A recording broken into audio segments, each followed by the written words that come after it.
So this is our second conversation, and we have Mikey here to both represent the rest of the world, since it's not good for me to be talking to myself or to just a Shnayor. It's as good to talk to himself, but we want it to be more open to more people. And Mikey, your job is, number one, to make sure that this is for more people, because sometimes when two people that already have a language with each other talk, we're speaking like a private language, which is not very helpful. And secondly, to keep us on focus, to keep us on the topic.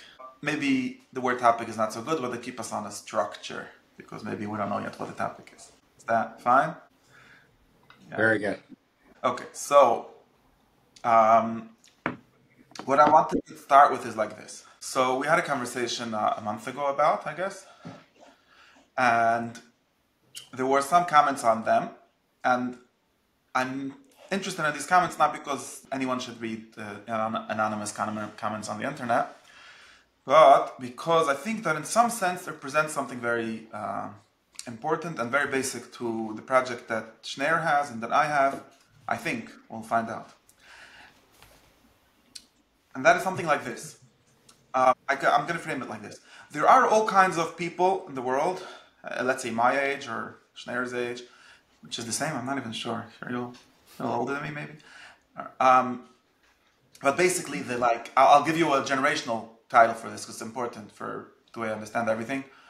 In the Jewish context, there was like the old teachers, the ones that were born in Europe. There's the new ones who, like the people that were our actual teachers.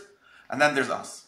We're the third generation of this story that we could reach back, and there's a certain marketplace, there's a certain conversation, there's certain kinds of things that people are trying to sell. None of them actually have created anything yet, I think, for the most part.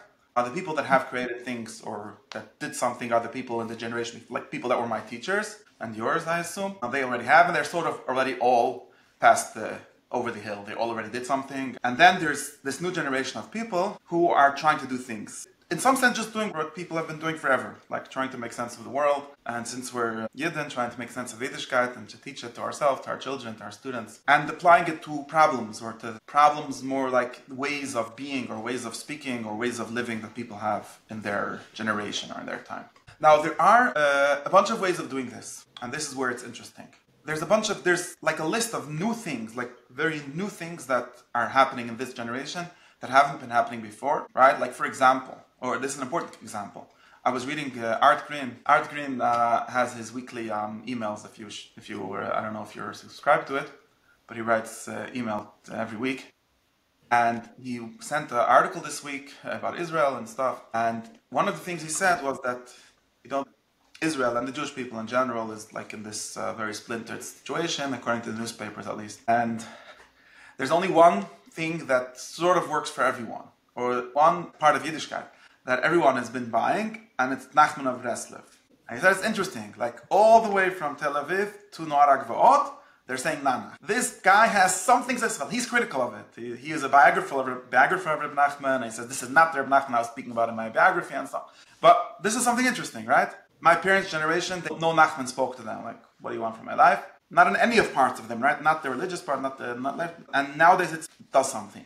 And that's an interesting observation. So that's an example. That's just an example so we understand what I'm talking about. Now, from the slightly more sophisticated, so to speak, people, there's other things that have been working, I've been trying to work. One thing that for me is missing in all of this, and this is important because this is where we're trying to figure out, is anyone being even slightly critical. Now I can circle back to what you were saying before, Mikey, which is that most people understand, like you could have like a phase or a kind of person that represents that phase, like the Ben Rusha, of questioning, of saying, this is all whatever, and doesn't seem to help anything and do anything, so let's just move on. And then, assuming, and maybe we have to, this is something that you said we should examine, but assuming that we're not staying there, that's not our state, that's maybe a phase, but it's not our state, and there's something to be done beyond, just leaving that question and running out. Now, wait, are you suggesting that a criticism is something new? No, now there's something new. What I'm saying is that, so I made a whole akdama about this like generational situation, just so we know what we're talking about. Maybe it wasn't necessary.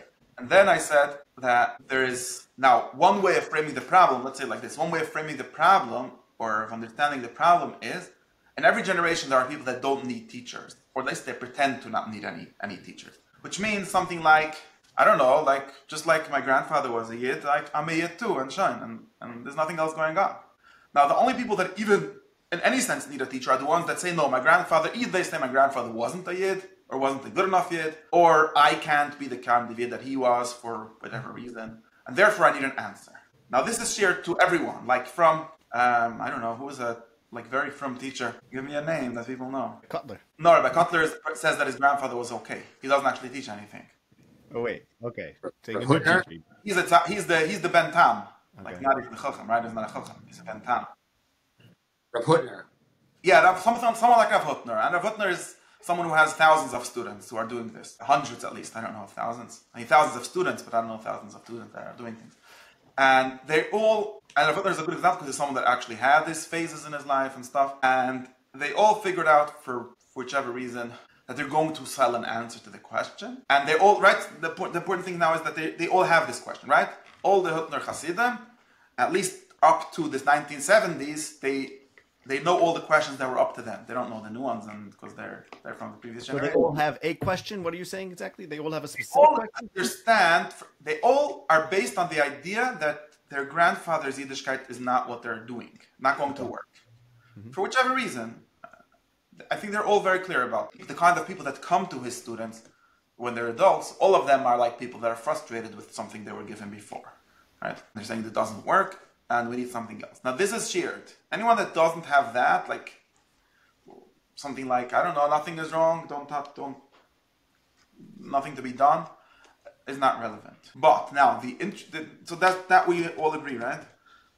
There is such a thing, like there's like Rabbi Cutler exists, and he has a bunch of Hasidim. They all just seem to be happy. I'm fine, but we're only speaking of the world of people who at least agree with the problem, right? There is a problem. Whatever it is, there's a problem. Makes sense?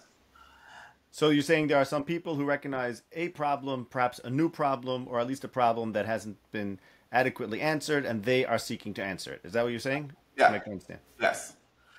And like the basic thing is all these people read the newspaper, right? Not because they agree with the newspaper. Rav Hutner said you have to read the newspaper every day, not because the newspaper is true, but because you have to know the sheker that the world knows. Otherwise, there's like a very good statement to explain this. And as a matter of fact, all those people, even the Neturei Karta always read the newspaper, right? You can't be an Neturei Karta without reading the newspaper. Neturei Karta is very frum, but they're frum in response to something that's going on, and they're fighting with it. Kotler doesn't need to read the newspaper. There's nothing in the newspaper that's relevant to what he does. And the newspaper in the broadest sense, right? I don't have to actually. Now, the interest, this is all basic stuff, okay? Just to sync us up. The place where it's interesting is like this. When he says a mamer, or when he writes a book, or when he says anything, the way in which it works, the way in which his Torah works, the way in which his knowledge works, the way in which his Chachma works, is that this is how it is. And you should listen, right? He talks a lot about listening. You should listen to me, and I'm smarter than you, and you should accept it. Maybe you'll be able to understand it even. I'm not saying you can't understand it, but there is only listening and teaching going on. He never, for example, how do you call it?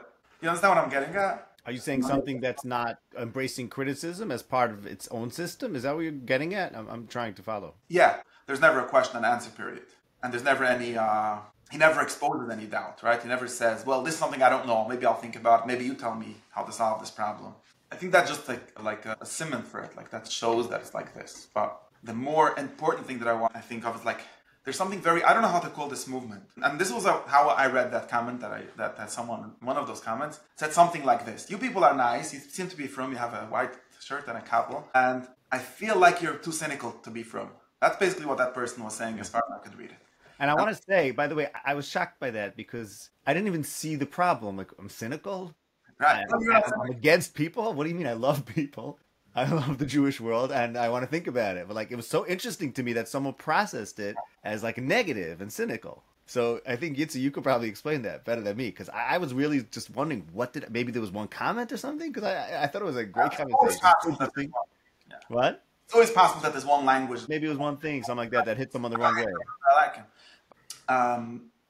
It could be, but I think that more deeply, I'm doing some kind of like, I think that there's something, I'm finding something that bothers me, like something that I'm trying to figure out.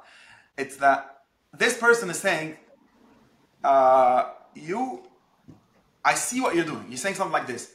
I see what you're doing. You're trying to move through Spinoza into something better. Or it's the same person or different person, whatever. Somehow connect. And Different person. it's a different person. Okay, but we're... They're all anonymous, so it's all the same person. I think that's fair. Yeah. In any case, no, but what that person is saying is that I'm also cynical. I get the question. I'm not some guy that doesn't have YouTube, right? I'm watching this on YouTube. I'm also cynical. And I've solved the problem for myself. And the way I solved it was not in a way that included being critical. Because I don't see how those things work together. Yeah. Mm-hmm. So you could have questions and then you have to find an answer that doesn't include the questions. An answer that makes that there really is no question, or like, oh, well, I shouldn't have really asked that question. Now I know that there's no question. That's the kind of answer that people are embracing. I wonder, I don't know if it's that you shouldn't have asked the question, like you did tshuva on asking the question. I think it's some of it, yeah. But maybe also it comes from a different place in the soul. Like the answers from the left brain, the questions from the left brain and the answers from the right brain, something like that. You know what? The left brain and the right brain are supposed to be. So if I understand, to keep our examples, we started with then Yeah. what distinguishes the Talmud of Rav Hutner from the Talmud of Rav Aaron Kotler? What's the difference in psychology? I'm talking about the Talmud. If even Rav Hutner ultimately gives you an answer to these questions that doesn't itself invite any more questions or a way of critical thinking, then ultimately what are the Talmidim looking for from Rav Hutner that they can't get from Rav Aaron? Oh, he does give an answer. He doesn't package his answer as an answer to a question, but he is. And it helps even them, because even they are living in the modern world. So You're saying it's addressing something. It's addressing something with the modern condition, but it's not making explicit that it's bothered by something and is engaging with a problem as an interesting problem, but it's rather saying things that happen to have more relevance to the modern condition than the Mishnah Baron. I think so. That's what Yitzi's saying, right? True, yeah. Uh-huh. Does that make sense? So I think the question that's interesting to us is whether there's a third way here, where the questions become the actual engagement. I was giving like history. What's interesting is something analogous. This is all just a mushal. And the nimshal is some other people who are nowadays in a very similar situation, where they have like some kind of understanding of the problems and a way of overcoming them. Now we have a real problem, which is that like I said, like the part of the soul, maybe, I don't have a good description for this thing. The part of the soul which people are using to solve the problem is not the same one that caused the problem. Maybe that's how it's supposed to work, I don't know. And it means that you end up, in order to be Jewish or something like that, you need to be non-critical. I'm just using these words, they're all stand-ins for something more precise. And while the question was something more critical. I have another word, by the way. I was thinking about this. I'm sorry if I'm just giving a drusha here, and I'm going to stop talking, and now you talk. This is just to frame the question. It takes so long.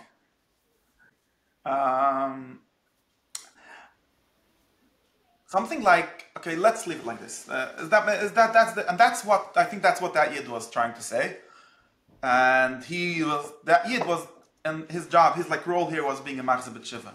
Like he was trying to push you and me, or maybe it was addressed to you for some reason, but push you to, like, since you're on this path anyways, why don't you just stop being critical? And since you realize that that's the way to go, why are you criticizing, like you said, other Yidden, which is, criticizing other Yidden just means being critical. I mean, of course, you have to be nice to people, that's not the point, right? Yeah, and that's the question. That's the problem. What's the problem? I thought the question was the other way around. Okay. Was why doesn't somebody, go this kind of, the third way of answering with, of having the answer be one that's critical and kind of an invitation to a life of criticism. Yeah, and what did it sound like? Accept it. What do I'm saying the opposite? Why don't one or both of you kind of just end up with an answer that doesn't satisfy the part of the soul that asks the question? So that's the same question. I mean, I don't know what the question is, but the question is if we can adequately describe or work with the answer that remains critical, is it really possible? Right. And if it's possible, how is it possible? And if it's possible, why aren't other people seeing that it's possible? Right. Those are very interesting questions. I always suspect that deep down people people are not confident that there's an answer. Okay, and when I say people, I'm going to include myself. This is still not about other people. Okay, this is whatever. You could like be Memana, someone to be the scapegoat, and Okay, like I was with Rav. He didn't do anything wrong to me. It's like, yeah. I think sometimes when an individual doesn't really look for an answer that continues the same critical path, the path of thinking, the path of truly scrutinizing and integrating information such that it becomes knowledge and wisdom. When people don't do that, I think a lot of the times that's because they're afraid that they're not going to find an answer that will satisfy them in that way. And therefore, they sort of are in a mitsuka when they have a question. There's a problem. The problem is being in that state of the soul that's thinking in a certain way that leads to questions. The reason why they think that's a problem is because I think there's like a hidden kfira, which is that maybe there aren't answers that are consistent with that deepest way of thinking. That's always been my feeling. I obviously, of course, don't think that's true. I think it goes without saying that the only way we'll understand anything is if we push it to the limits and seek the most compelling answers that make sense on all levels. But I think that people are not sure that those are out there. And not sure that those are out there could mean, if you really want to turn it into a latent kfira, it means they don't exist. But if you want to say it's not so bad, it's that they're not accessible to us. You know, it's like that hidden, that sickness that the Rambam says in the Moira that people have in their hearts, but they're not able to express. When people are opposed to the idea that there's reasons for the mitzvahs. The Rambam says that they have this sickness in their minds that they're not even able to give expression to, which is that they think that if you could explain something, it's not divine. So maybe that people think that you cannot understand Yiddishkeit Torah in a critical way. So like criticism becomes a midah Torah nedreshes as opposed to an actual mode of thought. You know, it's like something we could just. It's useful maybe to have good questions, but then ultimately you have to fall back into the kinds of answers that don't involve that same way of thinking or that same place of the soul, like Yitzi said. So I don't know if it's that they don't think those answers are there. I sometimes get that feeling. Or it's just that they don't think that those are accessible to us. Yeah, so I'll tell you the problem with your answer. The problem is that everyone says this. I haven't heard anyone say this. Tell me who says this. So what I mean to say is... No, that you say it. Okay, who says this? No, so let me... trying to think how I meant to say it. He doesn't say it. If Kotler doesn't say it, so I don't know what you mean. Of course they do. All of them are saying, and Ravutner doesn't because he's playing a certain game. Everyone that says, but that's not what I meant to say when I said it first. So, but what I'm saying now is, everyone like this, like okay, all the Kafrim say it, right? Let's start there, right? I mean, you know, the Satmar Rebbe heard that there's a Common Core program or whatever that includes a module on critical thinking, and he said, wait, that's for sure Kfira, we're not allowed to teach it in our school. And then they got into whole machlokes, whatever. And he has never heard of critical thinking in his life. Not even as a Midrash and Treshesben, right? They didn't go to Litv Yeshivas, not a question. But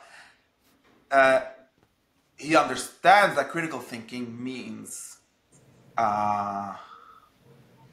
apikarsis. Well, let's say what it means.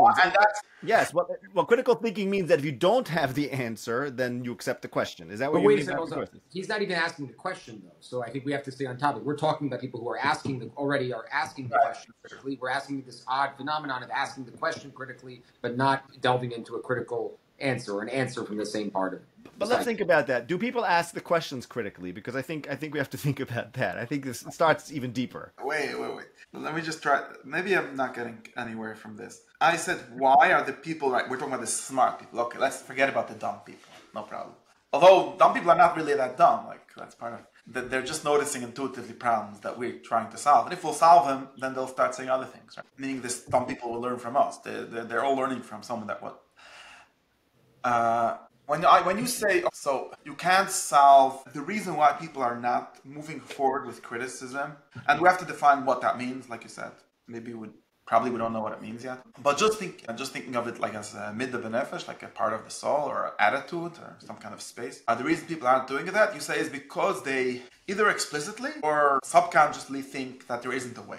Now, what is my issue with this? Oh, it's true. No, it's true. Okay, so all I was trying to say is, I'm not trying to say anything. It's fine.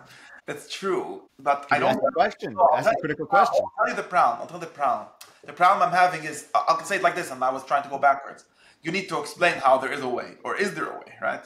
And you probably need to explain what people are, where we're going wrong to think that there isn't a way. Okay, so let's just ask that question. Is there a way? Does that mean, does the Torah make sense? Can we explain it? Is that the same question, or is there a difference there? To me, that's the same question. Can we make the Torah compelling? Can we start from first principles and explain why this is the way? My answer is yes, a resounding yes. I believe yes. I believe if we can't, we have a problem, and I think we should also at least give it a good shot. At least some of us should dedicate ourselves to that. Okay, that's an important point. I think it's worth trying. So is that the same question? I just want to make sure we know the question here. It's the same question translated, right? It's not the same question immediately. How so? How so? Because when you start saying the Torah is explainable, you are already speaking from a position of an answer. My cynicism detect, not the opposite. My naivety detectors go up when someone says that, because usually when someone says that, it means that they're not critical enough. And that's also why I thought I was trying to say that everyone says this, because this chachma of being choished everyone else has a hidden kofer in some very subtle way, right? Isn't a very nice thing. I mean, maybe it's true.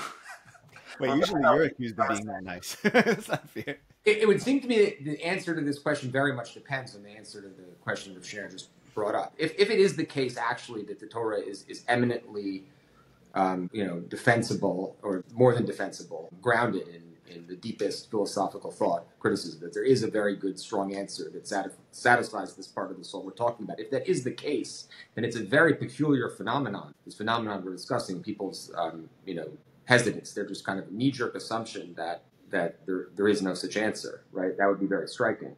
Of course, if the answer is in the negative, then it's not a very interesting discussion. But so I think either way, it's very important. This is really the crux of the issue. Yeah, but you understand I agree with that, but you understand my problem, which is that being critical probably should include not being pre-committed to some already existing system being critical. Right, wait, but that's why I said, because of that, I said we have to try. And I think that's interesting. I think some people, and this is something that I think of myself, I'm dedicated to giving this a shot. And the reason why I'm saying that is because exactly what you said. You can't go into this and say, I'm going to find an answer, because then you're likely to find an answer that's not really an answer. You're likely to shift modes of your soul to accept something uncritically. And of course, I don't want to do that, because what's the point in doing that? But we have to be willing to test something, right? To test it means to... I recently tweeted something like, I want to put my ideas into combat with the ideas of the world or something, That's what it means to test something. It means I want to put it out there and argue it. And if I'm proven wrong, so what does that mean? Of course, obviously proven wrong just means my theory of making sense of it didn't add up. Okay, doesn't mean it doesn't make sense. It means I'm giving it a shot. I don't think we could do better than that, but I don't see why you're saying that it automatically assumes a commitment to a certain outcome. I mean, there's a risk, of course, of me being pre-committed to the outcome and being biased, and I have to watch out for that risk. But I got to try to defend. I have to try to argue. Okay, so I think I'm still stuck on this. Maybe that's why I'm even saying that is that these parts of the soul that we're talking about seem to be different. In other words, so maybe we have to define this critical thing we're talking about. But is the critical only something in the way, or is it also something in the destination? That question makes sense? Well, look, I mean, to the extent that we'll never have perfect knowledge, then there's not really a difference between the way and the destination. We always have to retain our critical faculties, because we always have to perfect what we think and know. Okay, but the reason I said this is because if this is something in the way, and we have a clever way of saying that we're always on the way, that if it's on the way, then to realize that people want to not like being on the way. Okay. And now, instead of saying people are just having our hidden kafrim, they think that there isn't a way. Maybe they even think there is a way, because it sounds wrong. Even Rabbi Kotler, I actually have a discussion with someone this week about this from area.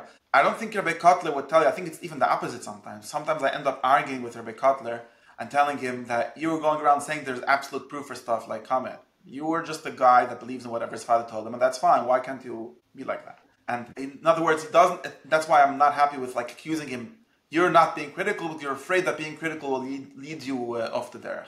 No, I think that maybe because it sounds weird, because he's so not critical that he thinks that he is critical and that he has very good proofs for everything that he does. Or at least there is very easy proofs. And it's only that the nagias that make people not see it and all kind of things like that.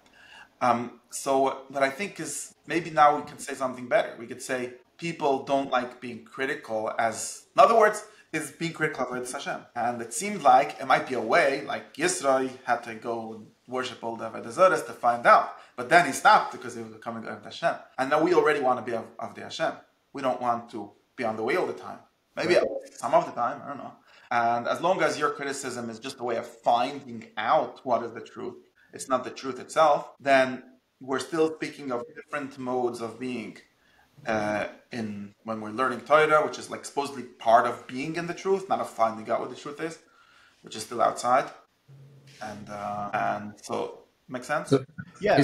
Can I ask, because I didn't understand, are you saying that people don't like being on the way, they don't like being there, or that they have a conception of what Avodas Hashem is that's not about figuring these things out on that level, but rather about, I don't know, doing mitzvahs or learning? You're saying, is it what people don't like, what's painful psychologically, or about a theory of how to be the good Jew? I just heard 4 different options.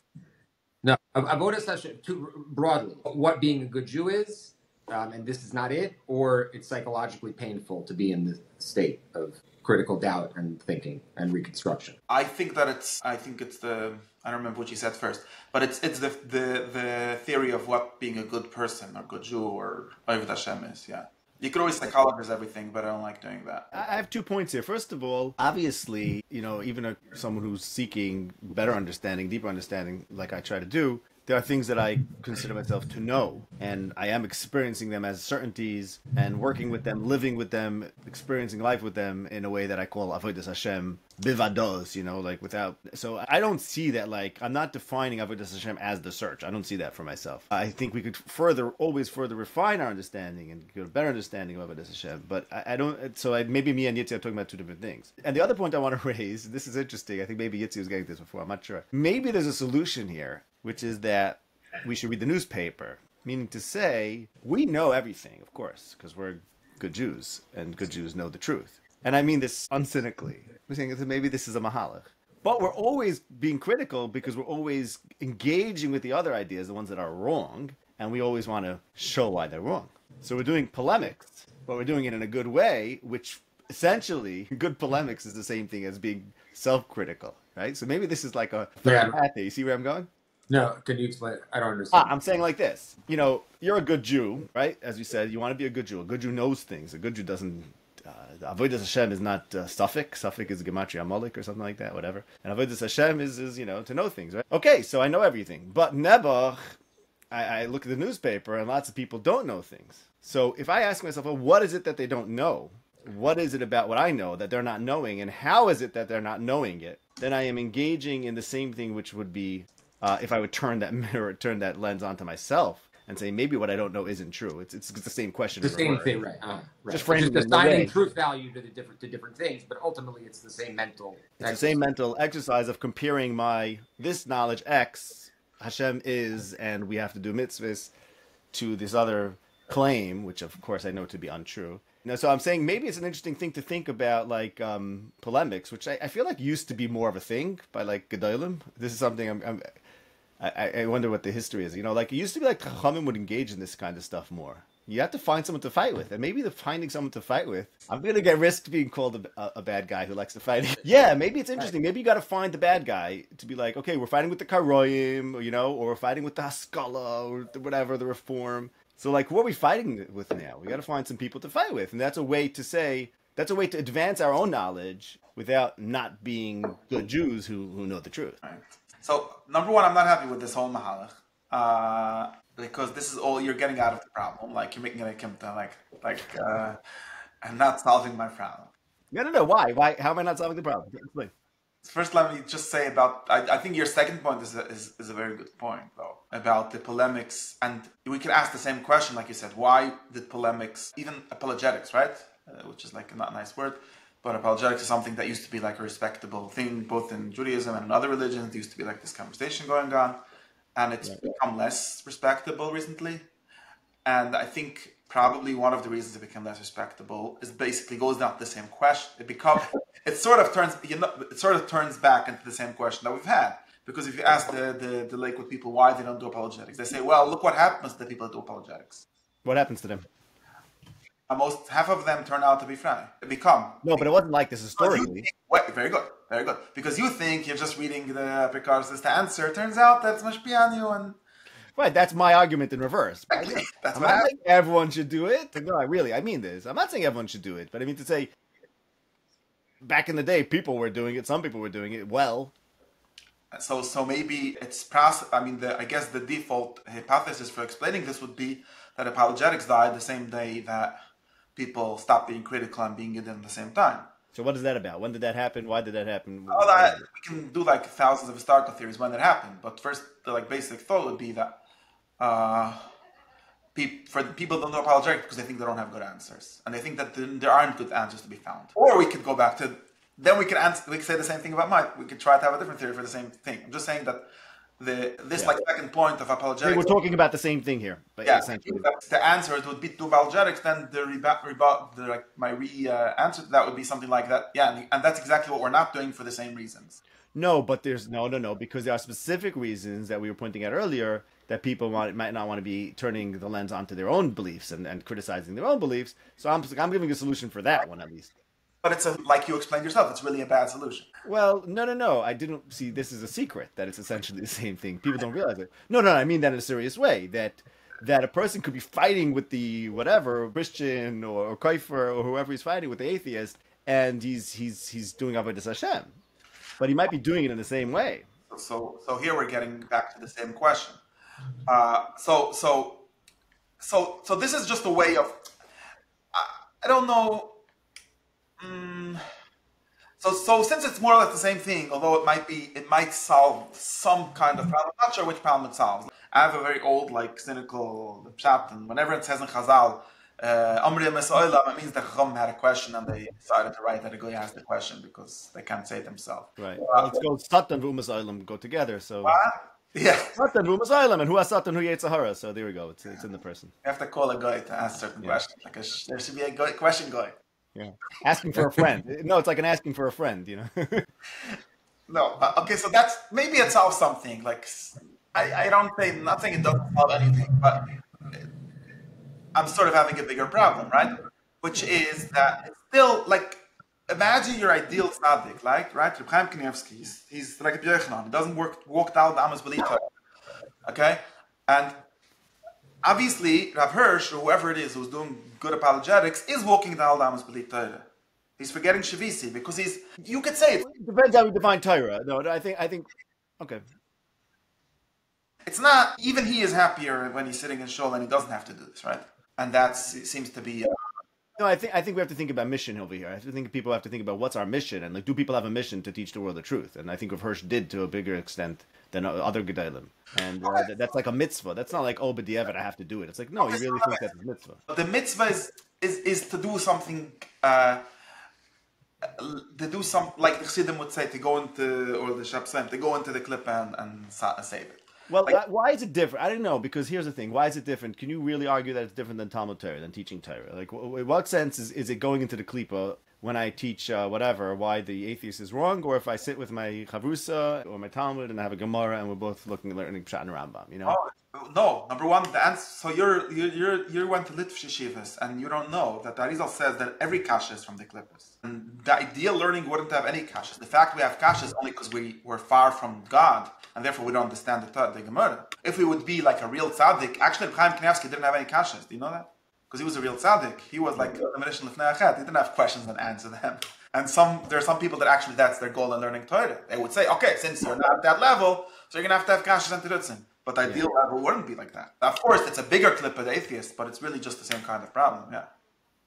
It's same kind of problem. Again. But then that's your point, that it is the same endeavor. That's Roshnay's point. Right. I agree, and I say that the Litvish Derech HaLimed is just accept, is sort of happy with being far from God while they're learning. That's why the Chassidim came and said, wait, that's not... But, to quote a great Litvish Rosh Yeshiva who once had a very great question, and he said, This is a very good shmaka klipa. Said, but it's still in. Okay, this is words. I don't understand. We live with the klippas and we're busy with doubt, and that's life, right? When I say clip, I mean being very on the way. No problem. Not doing what you're. We could take out all the Yiddish words from this and say a person has to do the good, and finding out what the good is not part of doing the good. It's obviously necessary, but it's not doing the good. And people are going to at some point start saying, like, that's basically what the seed in the YouTube comment is saying. Very nice, you're trying to figure out what the good is. I'll give you 5 years to do it. Right. But at some point, can you start doing the good? And the answer that I think, and I think everyone thinking people think, is that if you don't seek the good and think about it critically, then you're not doing the good. And I mean, this I guess gets to the point you keep on saying, we're not trying to get somewhere. It's like after having this conversation with you, right now I feel like a deeper understanding of certain things, and that's going to play out in real life, in action. So maybe we're getting off topic. Right, so if I understand correctly, you're saying simultaneously you'll be doing the good and discovering the good your whole life in kind of an iterative, dynamic process forever. So yeah, so right, it's not realistic to talk about 5 years of getting the good and then doing the good. And so then we're back to our question: why do people run away from the critical engagement with the question? Yeah, is that right? Yeah, I think so. So. And your answer would be... My answer would be that without having the question, without going through the question, you don't have the answer. We agree with that. I mean, everyone agrees with that. But just everyone feels... I think the reason people are not happy with that is because they're like, Hayem Kutzer. No, Yitzi, I don't know if everyone agrees with that. I really think that a lot of people think that we have the answers already. It's like the Rambam's fourth reason for error. It's like we already have the texts and like we already compounded that problem like 10 times. Not only do we have the text, like we know everything, we have the Messiah. Like if you have a question, a lot of people think if you have a question, it's only because you haven't found the answer. You haven't found it. That's out there already. Like you just tapped into the wrong strand of Hashkafa or of the Messiah, and you just have to find out where that's dealt with. So I don't think it's that they don't appreciate. I don't think it's that they don't have time for it. I think they think it's just completely misplaced. Like the answer's already done. The work is done already. You also agree that someone that has the answers has them already. Huh? Sorry, what? Yes. Like you also agree that if there would be the answers, that would be correct. Yeah, and I think that probably for most interesting questions, there were individuals who had the answers, and maybe there are even books that can help you understand their answers. But you have to, a lot of times you have to go through, like you'll read those books, and if you don't have the questions yourself, you're not even going to know what the book is saying, right? Yes. You read books from today to tomorrow. This gets to Talmidei Chacham who like read a lot of books, and like if you don't have the same question that the book had, you just don't know what you read. But I don't think people realize that. Right. So wait. I'm trying to see where I am. I'm like going very fast already for me. Because what I'm trying to think is, this is the one thing, Mikey, this is your job to make you not forget. There's only one thing that I'm trying to figure out here, which is this, and I've been trying to figure out forever. It's like not only here. There's this, like difference between like, I'm calling it today parts of the soul. Part of the soul that is, that, and now I have another word for it, right? The part of the soul that's critical and the part of the soul that's not critical. We can also call this, based on what we've done the last 20 minutes, the doing the good and finding out what the good is. Or I've read, just this Shabbos, I read in Shabbos paper from a certain tzaddik. He was asked a certain question on his Derech Navodat Hashem, and he said, that's a nice question, but I don't have time for it. I have to do Navodat Hashem already. What he meant to say was like, I don't know, like I can't help you because I don't have patience for you, right?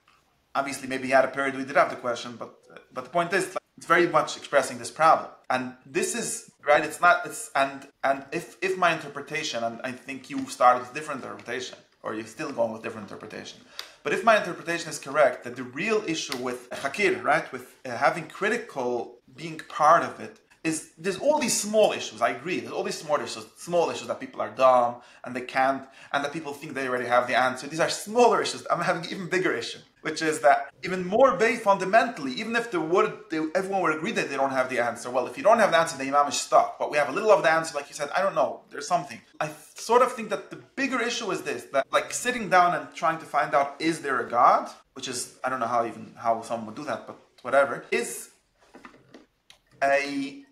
not a kind of avodas Hashem. It's not a good thing. It's a That's way. what people think. You're saying. Yeah, I also think that. I don't think that. I'm putting this forth as the thesis, as the point to focus in on. That it's not avodas Hashem. Yeah. You think that the doing the good can be completely separated from that? That it's possible to do the good without engaging that at all? I mean, in the ideal case, for example, if those people that we're just referring to are right, that we already know what the good is, then it seems so, right? Yeah, but then let them tell me what the good is. So I don't understand. But it begs the question of what the good. I think we're going in circle. You can't answer. I don't know whether you can suggest that or not without knowing what the good is. Okay, but that's aside. I've had this conversation so many times with people that I've realized that there has to be something where everyone else is getting stuck also. Of course, if you don't know, like there's all these circular reasonings. We already know because we already know. We're not allowed to ask because we already know. I get that. So what's the new thing? I want to make sure I understand. This problem. I think I want to solve the problem even more basically than that, because I want to say something like I'm thinking that there would be a solution, even more simple solution, even more extreme solution. Because if I could tell someone, and your solution of polemics, apologetics would be a kind of solution, although everyone agrees, even you, that apologetics is not like Avodat Hashem for everyone. Maybe there's some people that have to do it and so on. But what I'm looking for is to solve this. Imagine I can answer this person, yes, of course we already know everything. But it's also a mitzvah. By the way, the Rambam said this. And we have to understand how he said it. But the Rambam and the Chazos, they all said this. The Rambam and the Chazos, they never said you have to find out if there's a God, because otherwise you don't know. They all said, we all know there's a God. Now this God gave us a mitzvah of finding out if there's a God. And of course it makes no sense, and there's the famous prayer of Saint Anselm, right, that says, teach me the proofs for your existence, or something like that. Okay, this goes back, this brings in a whole toilet, but my point is just that if we could sort of solve this problem, if we could say that no, thinking if there is, in other words, whatever we're calling critical thinking here, is itself the result, then we solve this problem. Because then I can tell this tzaddik, very cute that you want to do Avodat Hashem, this is Avodat Hashem. When you get to Gan Eden, when you get to Ne'anim Zevashchina, what do you think they're doing there? They're studying proofs for God's existence. That's what the Rambam said. And therefore, there isn't anything far from this. Although, and without, you have to be able to say this without turning this Ne'anim Zevashchina into some kind of extremely veridical, mystical thing where there's extreme knowledge, right? It has to be the opposite. It has to be sort of the extreme doubt. Like, it has to be entirely critical, because otherwise it stops being the kind of knowledge that we started off looking I at. understand. You're suggesting to bound it into like a game? Not a game. Tell people that Avodat Hashem is the game of criticism? No, I don't know. You're not taking I don't have an easy way to say it. That's why we're stuck. I'm just Is that what sort of...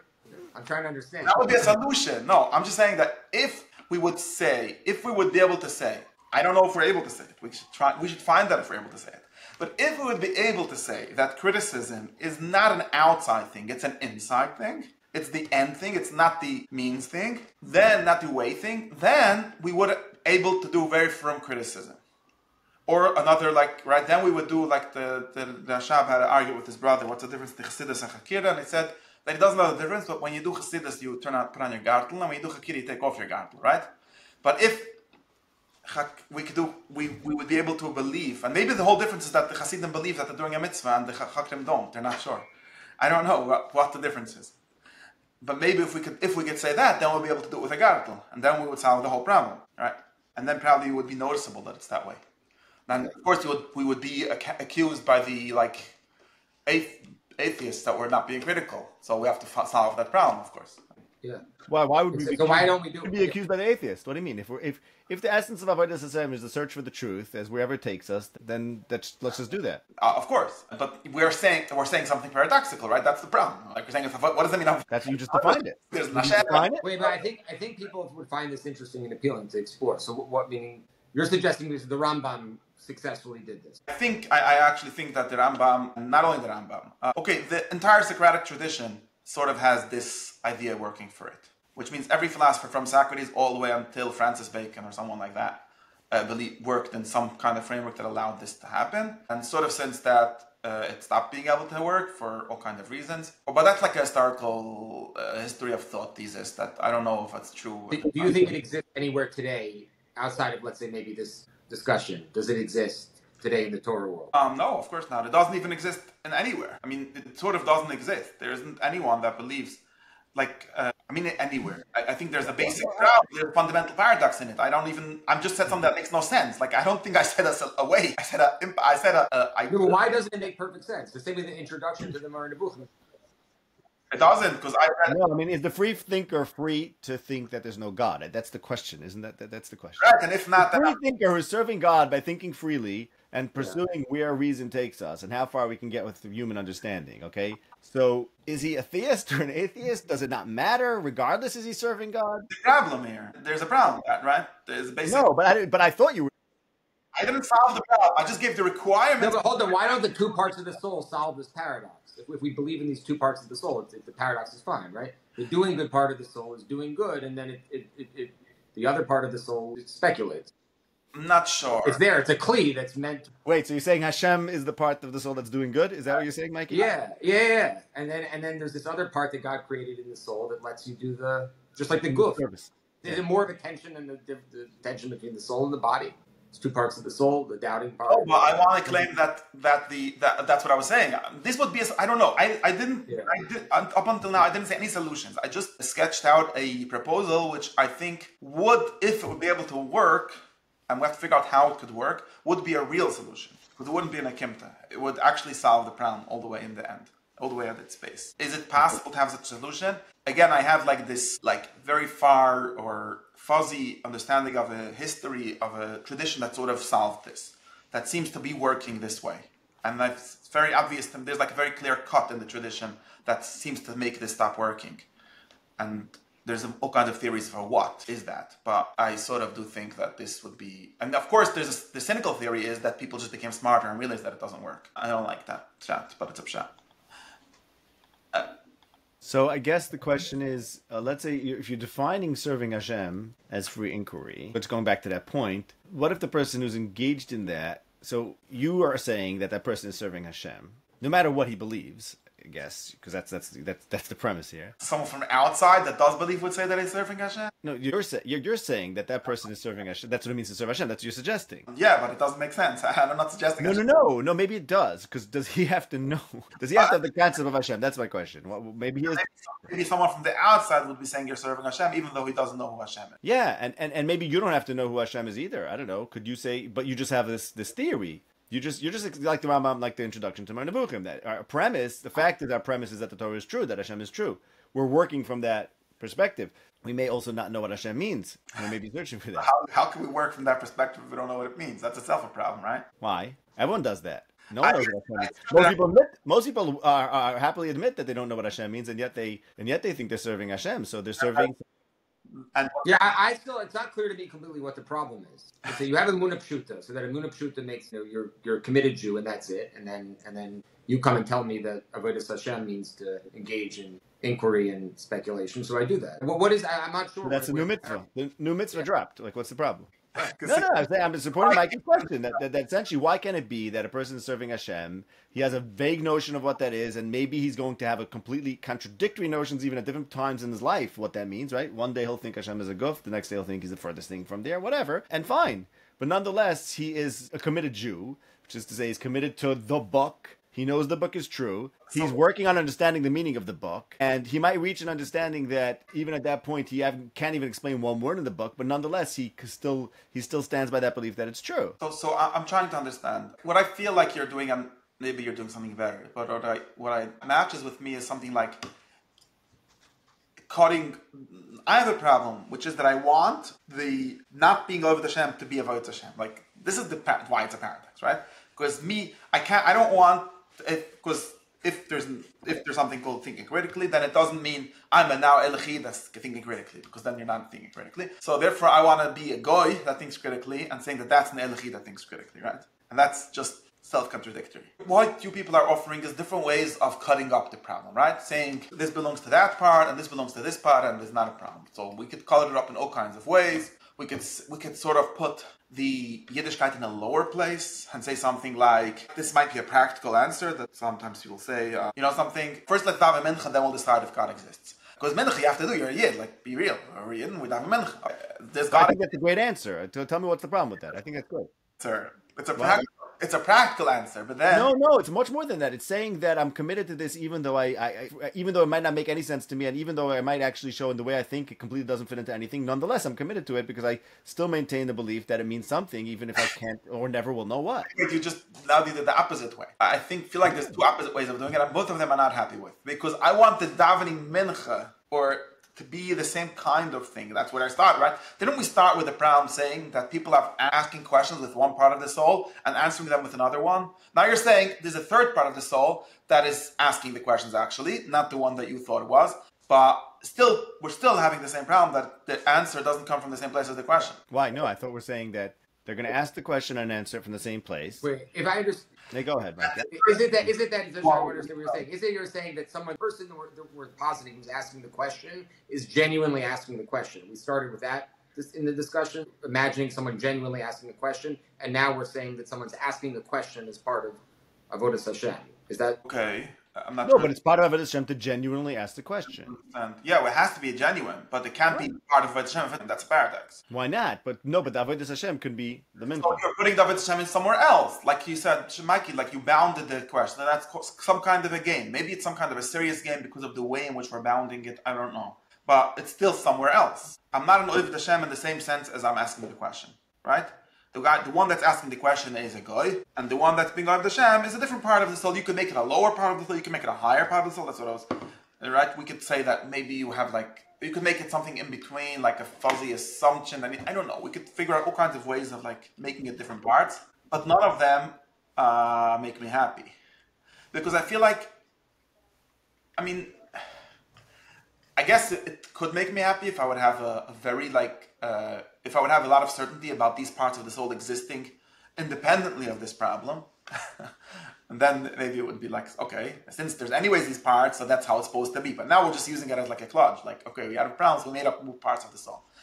but why does it bother you? Wait, but I don't understand. Why should this question bother you? If you don't believe in the different parts of the soul, then why should the original question bother you? I mean, why should you care that you can't be a Jew and be critical like a god? Because in the original question, when I said the words parts of the soul, I just wasn't saying a metaphor, right? What I was saying is, what I meant was like different. I didn't really mean different parts, right? You were assuming that I meant it very literally, but I didn't.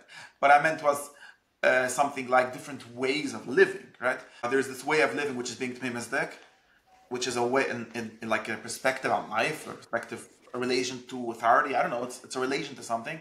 And there's a different kind of perspective or a different kind of attitude, which is being critical. And I don't see how you could be both at the same time. And that bothers.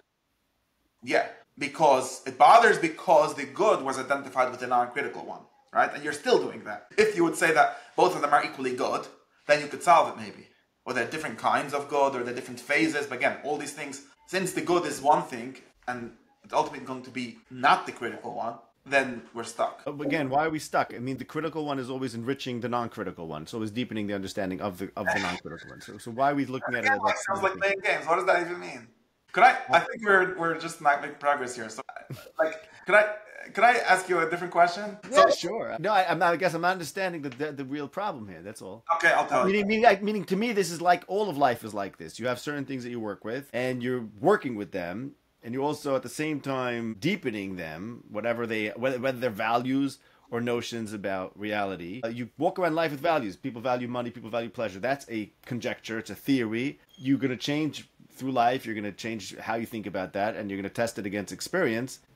Those are two parts of the soul, the part of the soul that's holding the notion and the part of the soul that's testing it. Okay, but why is that a problem? That's how we juggle things. So here too, we're juggling something. We're committed to an underlying premise. The premise is Bereshis Toleini Kol Yisrael. And we're also working that against external things. That's why I brought up the polemic thing, because we want to externalize it. Let's bring in the Russia and let's fight him. I'm not understanding the problem. The Russia is just now you put the Russia into your soul and said there's a part of your soul that's a Russia. It didn't sound it was the same kind of solution. But I'm looking for it to be the same person, right? Or the same part. And the reason is because we're talking about the ultimate thing, right? Oh, you're looking to abolish the klipa. I just got it. Thank you. That's what you're looking to do. You see? Oh, hello. Why did you say so? Explain. Well, because the klipa is the kasha, right? The klipa is we don't have perfect knowledge, and if we don't have perfect knowledge, what we do is we have conjectures and refutations. We hold certain beliefs, but we at the same time have to always know that those beliefs are not perfect. If anything, they have some truth to them, and we can constantly enrich them by subjecting them to criticism and thinking about them, and that's the dance between let's say, okay, the kedusha and the klipa. Comes Yitzi and says he wants to abolish the klipa. Well, okay, it's a laudable pursuit, but like this is the reality that we always have this pull and push. Answer is already assuming the whole world, right? Huh? Of course, this is a very nice theory, but it's already assuming the whole world, right? Like there's klisha and klipa and all these things. Maybe what you call in klipa is kedusha and the opposite. Like this whole thing has so many assumptions in it. No. It's so one where are we assumption, starting? which is that we have to work through problems, and like that's. But that's I'm asking. Why is this a Jewish question? This is a question about everything. No questions are Jewish questions. Okay, right. But it was. No, we started off, it was a very Jewish question, like how does it mean to serve Hashem? But it boils down to the same thing, because serving Hashem is not like one thing that you do, right? It's the ultimate good thing. But that's what we mean when we say serving Hashem. Otherwise, if it's just one more thing, like if it would be like that, like then your answers would be good. Like, okay, we gotta serve Hashem in the sense of like maybe some polytheists thought like this, like like Socrates said, we still owe a chicken to Asclepius before he died, and shine. And that's like there's a debt. You have to pay your debt to the gods. No problem. Pay your debt to the god. And then we could go afterward, like I said, after we daven mincha and we paid that debt, we could go on to do what we want to do in the rest of the day, which is philosophize. No problem. But when we say Voitz Hashem, we don't mean that kind of God. Or maybe maybe it is. I don't know. Maybe right. Come up with a new theory of Yiddishkeit, which is just some kind of duty to a god. But if Yiddishkeit is more like what Plato, right, what the philosophers identify as the ultimate good, then it doesn't work. Okay.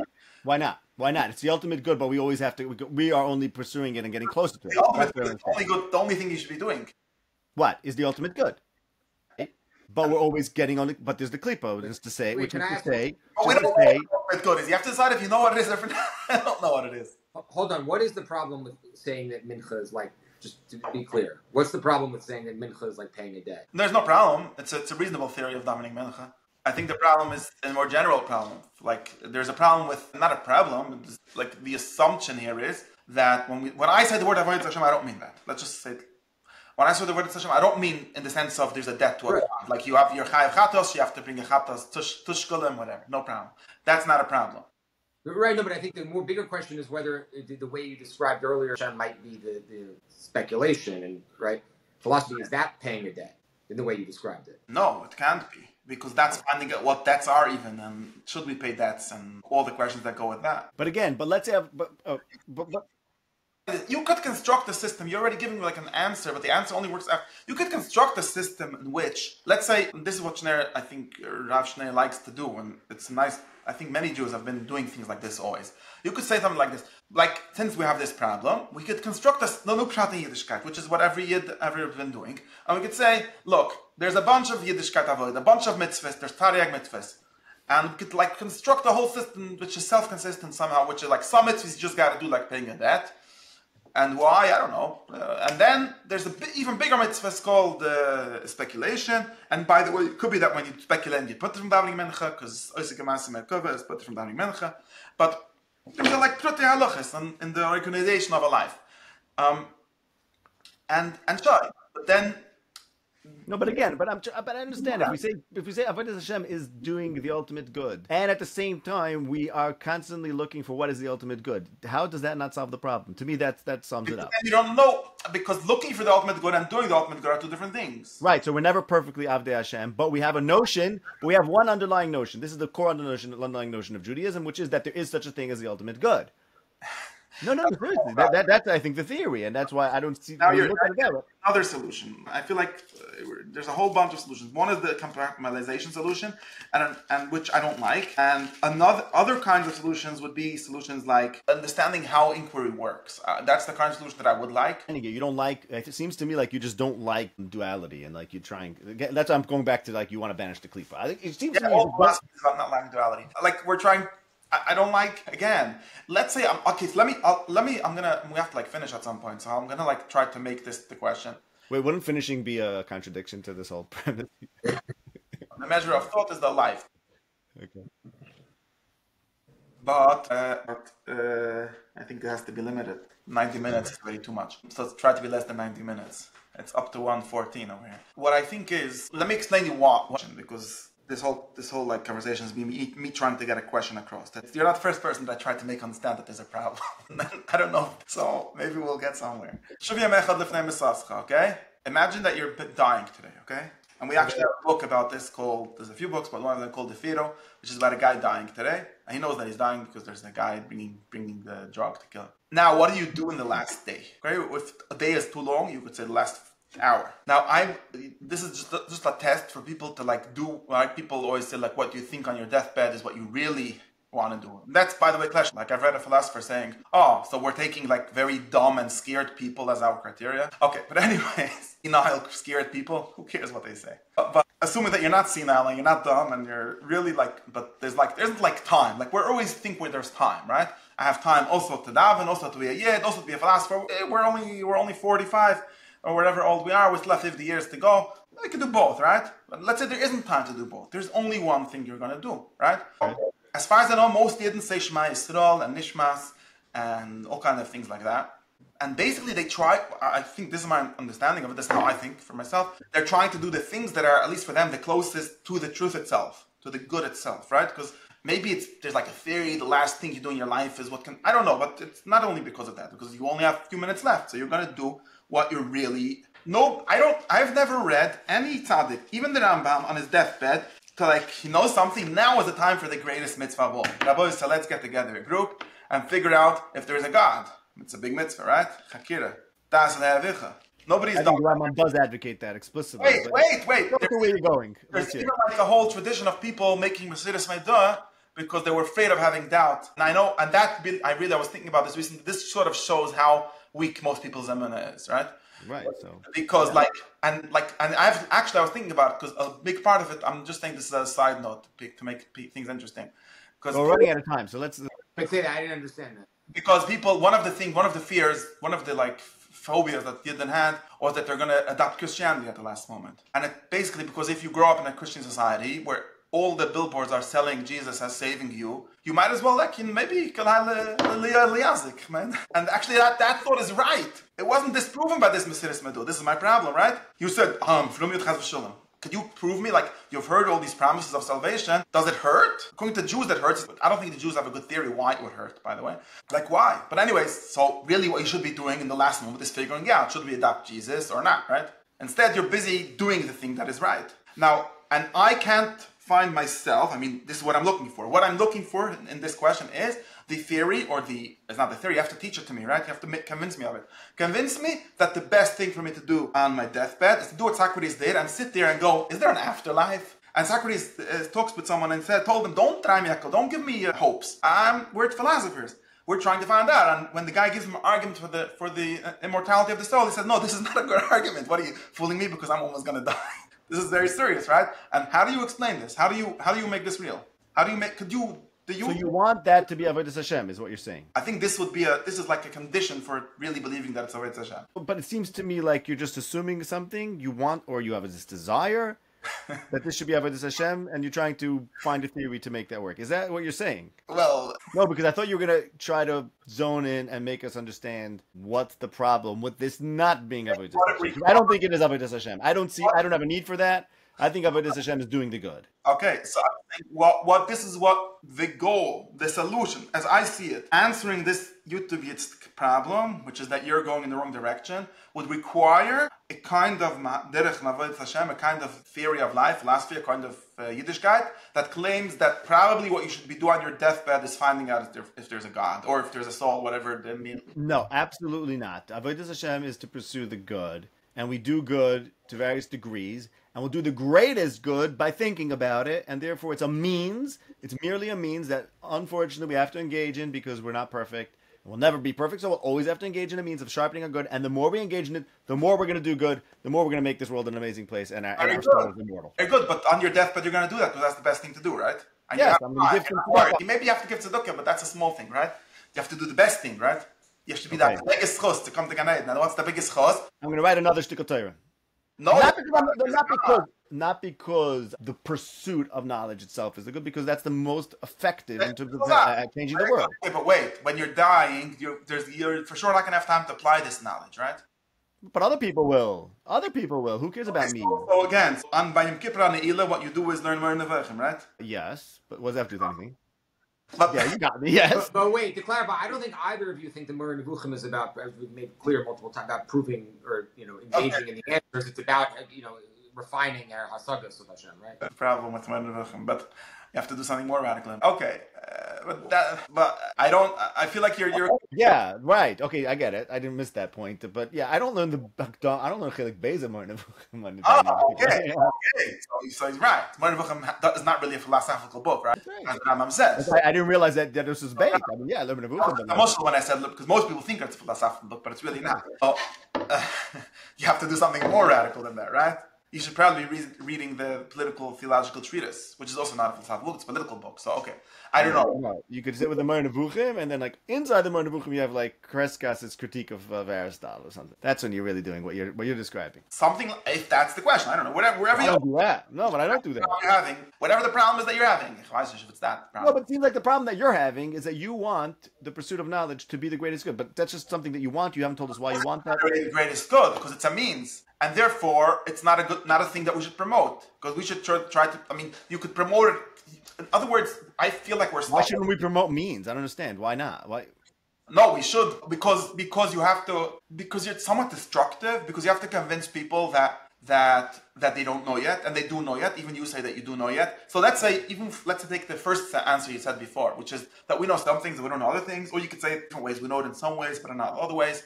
Now, what is the more productive and more good use of your time? I have two answers. One is take the things that we don't know yet and try to figure them out. Now, most people who do that end up apikarsim, just letting you know. End up what?